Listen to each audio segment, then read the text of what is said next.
Botany practicals എങ്ങനെ ചെയ്യുന്നു നോക്കാം.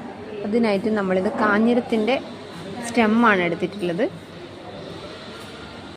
ഈ കാഞ്ഞിരത്തിൻ്റെ സ്റ്റെമ്മിനെ നമ്മൾ എന്ത് ചെയ്യണം എന്ന് വിചാരിച്ചാൽ സെക്ഷൻ എടുത്തിട്ട് മൈക്രോസ്കോപ്പിലൂടെ നോക്കുക എന്നാണ് ഇതിൻ്റെ ഒരു ലക്ഷ്യമെന്ന് പറയുന്നത്. അപ്പോൾ അതിനായിട്ട് കാഞ്ഞിരത്തിൻ്റെ സ്റ്റെം എടുത്തിട്ടുണ്ട്. അപ്പോൾ ഇത് തിൻ സെക്ഷനായിട്ട് ഇതിനെ എടുക്കണം. അതെങ്ങനെ എടുക്കുന്നതെന്ന് ഞാൻ കാണിച്ചു തരാം. ശേഷം എനിക്ക് കിട്ടിയ കുറേ സ്പെസിമെൻസിൽ നിന്ന് കിട്ടിയതാണ്.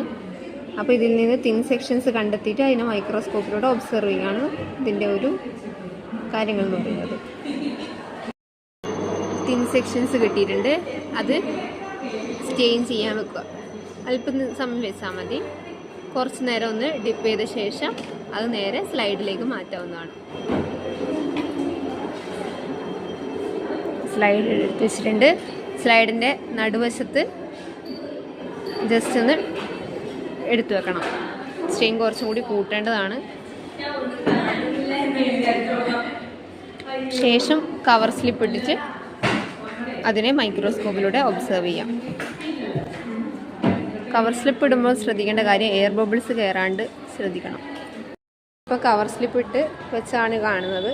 ഇതിന് മൈക്രോസ്കോപ്പിലൂടെ ഒബ്സർവ് ചെയ്യാം. മൈക്രോസ്കോപ്പ് യൂസ് ചെയ്യുന്നത് ശ്രദ്ധിക്കേണ്ടത് ആ സമയത്ത് മൈക്രോസ്കോപ്പിൻ്റെ ലൈറ്റിലൊന്ന് അഡ്ജസ്റ്റ് ചെയ്തിട്ട് ലെൻസൊക്കെ ഒന്ന് സെറ്റാക്കി വെക്കണം.